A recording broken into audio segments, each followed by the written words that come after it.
Stellarcide, Chapter 1. Elistine enjoyed swimming with all the whales, but the big blues were her favourite. They were such graceful creatures, playful and kind, and surprisingly intelligent. There were only a few dozen of them aboard the Titania, and the pod mostly stuck together as they continued on their endless migrations around the ship's cylindrical seas. The pod's larger individuals spread out along its front, flanks, and rear, forming a rough circle around the juveniles and their young mothers, who stayed clustered in the middle. Wherever the pod went, it was accompanied by a near-continuous chorus of low moans and growls. The sounds of nature were only interrupted by the tiny voice in Elistine's ear that was Ohana, her virtual companion. "Show off," the voice said, as Elistine flung herself deftly off the back of one mother and onto another. "They like it," she replied in her head, smiling. "You're just confusing them." Nearby a few of the calves, she recognized them as Tawa and Quirt, crooned in delight as she moved, amazed at her agility. The whale song was ever-changing and heralded the pod's approach to every creature that roamed Titania's seas. Few of those predators in those seas dared challenge the whales, but it had been known to happen. Juveniles that wandered off on their own had occasionally been picked off by groups of sharks or orcas, or even a solitary starving giant squid. Even to a family of 200-ton whales, there were always dangers. Elistine could swim fast, faster than a native human would have any right to, but even she couldn't keep up with the adult whales in a hurry. She grasped tightly onto the dorsal fin of her chosen ride. The mother's name was Sheena. Her legs trailed uselessly behind her. Her mouth hung wide open as they moved along, but the water was blocked from travelling down her throat. Instead, a series of openings at the rear of her mouth led down to her gills, on either side of her neck. The chill water tickled at her innards. To those unused to the sensation, it would have been most unpleasant, but she was at home down here as any fish. The whale's migration followed much the same route it always had, winding its way through their curious series of seas. The Titania was a large vessel, one of the largest classes to ever traverse the vast gulfs of interstellar space. Tens of kilometers wide and over twice that in length, it was an enormous cylinder in which millions of creatures lived out their lives. It was not just one cylinder, however, but a whole series of them nestled inside one another to maximize the available living space. The cylinders had been spun up at their construction and rotated ever since to provide artificial gravity on their interiors. Otherwise, it was really a fairly standard build of orbital habitat. Only the vessel's engines marked it out as an interstellar starship at all. The interior environment was mostly ocean, to accommodate the vast ecosystems required to sustain creatures up to and including the size of the whales. Between them, the pod could consume several billion krill in a day. The krill in turn fed on the vast swarms of phytoplankton that drifted on the interior sea's currents. The phytoplankton received their energy from the enormous artificial lamps that were lined along the interior of each cylinder, and which faded on and off with the passing of each shipboard day. They lit up every part of the ship's ecosystems, from its hot equatorial inner cylinders to its cool Arctic outer ones. Jungles, savanna, and coral reefs gave way step by step to snow-covered forests, tundra, and iceberg-filled lochs. The lamps themselves were powered by a series of matter-antimatter reactors buried deep in the vessel. The same reactors powered the vessel's engines, allowing it to accelerate up to a hair's breadth beneath the speed of light, if given enough time. Around her, Elistine began to feel an all-too-familiar turbulence spreading through the water. She braced herself on Sheena's back, wrapping both her legs around her dorsal fin. Through the clear water, she could see the pod slowing, its individual members moving closer together.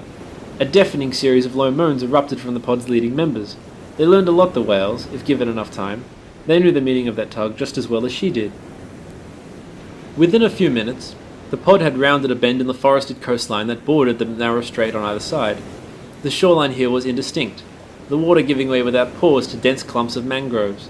Here and there colourful birds passed overhead, their forms shimmering from Elistine's underwater perspective. Up ahead of them, shrouded by a wall of bubbles due to the disturbance it created in the water, the source of the pod's attention became visible. The whirlpool sucked down many hundreds of tons of water every second. It was as if somebody had pulled a giant bath plug out of the seabed. Even from this distance, the roar of the disturbed water competed with the whales' cries. At that moment, they were still far away enough that a native human could probably have swum away without too much trouble. As they approached closer, however, the pull would grow dramatically. The last few moments were the most terrifying, as the flow of water overwhelmed even the strongest sea creature and pulled it inexorably down into the roaring tube below. The whales congregated still closer together. On either side of Elistine, Tawa and Quirt closed their flippers until they were physically touching their mothers. "They're nervous," came Ohana's voice again. "They'll be fine." The pod inched further in towards the whirlpool, arrayed out in a rough crescent shape. After a while they paused. Any closer and they would quickly be drawn in. Beneath her, Elistine felt Sheena's muscles straining slightly as she stayed in position. Every few seconds her tail would sweep up and down through the water in an aggressive motion that just held her steady. Above her, she saw a colony of seagulls take flight, disturbed by the pod's movements below. The passage of the whole pod through the whirlpool was a delicate maneuver, and an especially dangerous one. Not that the whirlpool itself was a danger, however. The passage was relatively safe. The danger came from other creatures in the sea, some of which might try and take advantage of the temporary splitting of the pod into two halves. The first of the whales began approaching the whirlpool's centre. The big blues had long since worked out a procedure, as instinctive to them by now as eating and swimming, to minimise the risks of separating the pod. A few of the largest individuals went first, in case any danger lay in ambush down below. As they approached the final stretch, flailing helplessly against the pull of the whirlpool, the whales' blowholes burst out a long fountain of water as they took a final breath before the plunge. Ahead of her, Elistine saw the first of them go through. A great bull named Bun Bun fell into the opening with a final weary groan. The entrance was about as wide as the largest whales were long, easily large enough for them to plunge through, although they had little room to move about during the few minutes of the passage. To her, the tube was a spacious highway. To the big blues, it was a narrow corridor. One after another, the whales kept progressing through. After a few of the largest members, the rest of the pod began closing in to let themselves be sucked down. At the rear of the pod, half a dozen of the largest individuals formed a rear guard, looking out for danger and flapping their tails furiously to keep in position. It was at that moment Elistine heard a different type of sound. Not the dull roar of the whirlpool, or the low moans of the blue whales, but a series of distinct squeaks, still off at quite a distance, barely audible through the water. Nevertheless, she recognized that sound instantly. Orcas. The whales reacted almost as fast. Cries of danger erupted from the picket line of adults at the rear. Beneath her, Sheena gave another loud moan. Talwa and Quirt responded with their own cries. Turning around, Elistine could not yet see the orcas through the shroud of turbulent water that surrounded the pod. This was just what the whales dreaded.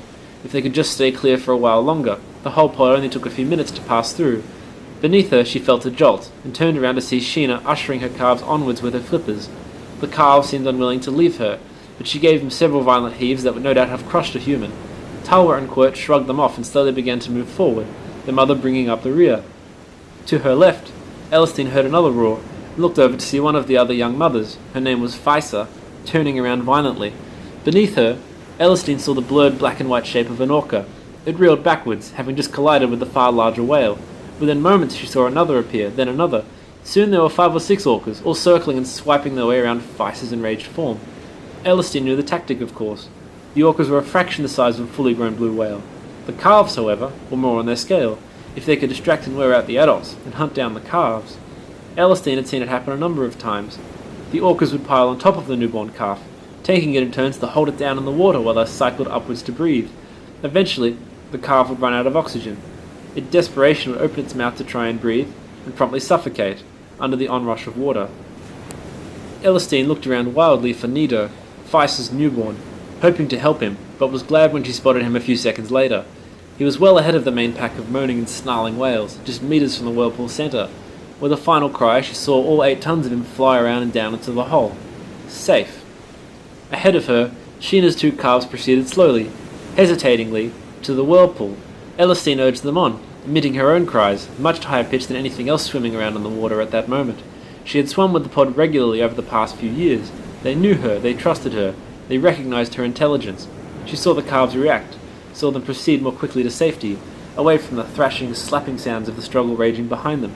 In a flash, a pair of orcas flew through the water to Elistine's right. She whirled around and saw that the grip around Phaisa had broken up, seeking a new quarry. One of them swam head first into the quirt, with a loud thud. Both the orca and calf reeled backwards, equally stunned. Before Elistine could do anything, Sheena had given a great roar, and with a flap of her tail swam right into the middle of the swarming orca pack.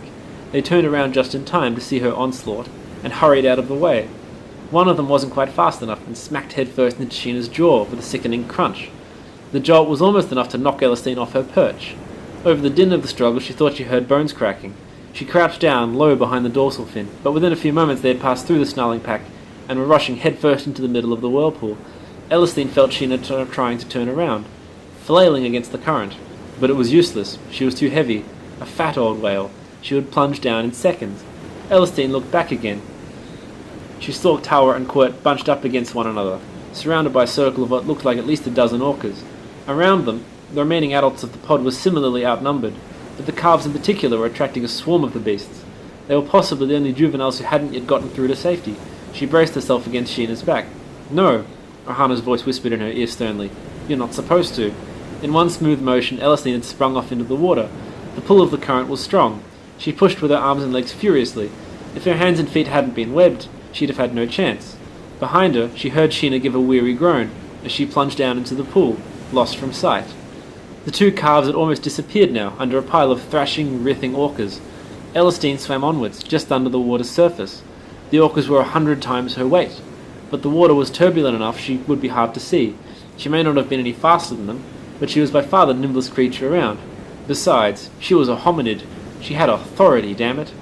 The thrashing mass of whales was being pushed further underwater.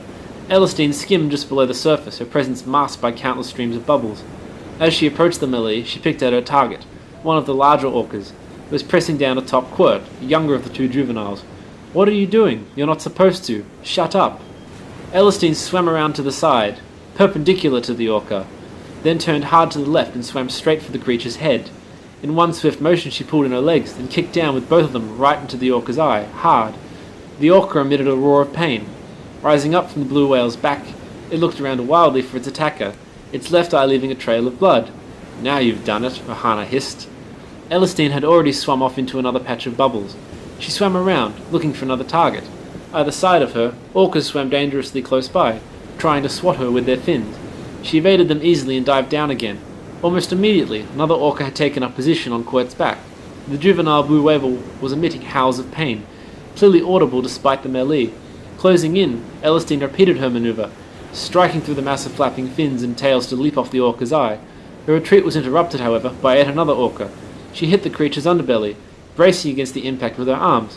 The creature barely seemed to notice her, but others were gathered perilously close. "It's times like these I'm glad I'm only a virtual construct. Shut up! I can't think." Elistine looked around, seeking an outlet, but at that point the fight was interrupted. The line of adults at the rear seemed to have finally gotten the upper hand against their attackers. Elistine felt a wave of pressure rush over her, as if a tsunami wave was about to break overhead. She turned around to see a massive silhouette growing rapidly in her vision. She couldn't immediately identify it, but it was surely one of the largest bulls of the pod. In an instant the orcas scattered. Elistine hastened after them. The massive bulk of the big blues surged through the water, dragging along a wake like an ocean liner. For a few moments she was thrown about helplessly by the turbulence, the sea turning white around her. In a moment of panic, she almost forgot her gills, and instinctively tried swimming upwards for air. A moment of clarity later she had calmed down, however, stopping her spin. She reoriented herself, breathing deeply in the cool water. Once more she could feel the tug of the whirlpool behind her. She spun around and started swimming towards it, hoping to see the outcome of the melee. An instant later she realized she had misjudged it. It had grown much stronger in the last few seconds. Elistine turned around again to start swimming in the opposite direction, but it was no use. She felt herself being sucked inexorably in. She changed direction once more and made for the surface, hoping to have one last look around before she was forced to depart, but her path was blocked by a pair of silhouetted shapes as they sailed overhead. Her heart sank. They looked too small to be big blues. At that instant, however, she heard the sound of their cries over the nearby roar of the whirlpool. She recognized them at once. The calves. They had made it. "If you really save them, you're going to be in big trouble. Only if you tell. I'm programmed to tell." Despite herself, Elistine smiled, and her anxiety subsided. As she was pulled through the water, she realized how tired her limbs felt, and lessened her stroke. Her legs dangled beneath her as she descended into the whirlpool. Tawa and Quirt just ahead of her, the former helping her younger brother along. By now they were falling in fast, and she caught only the briefest glimpse of the whirlpool itself. It formed a giant white tower of turbulent water, emerging out of the seabed from a broad hole in the sea floor, one whose opposite edge was too far for her to make out. An instant later, she was in.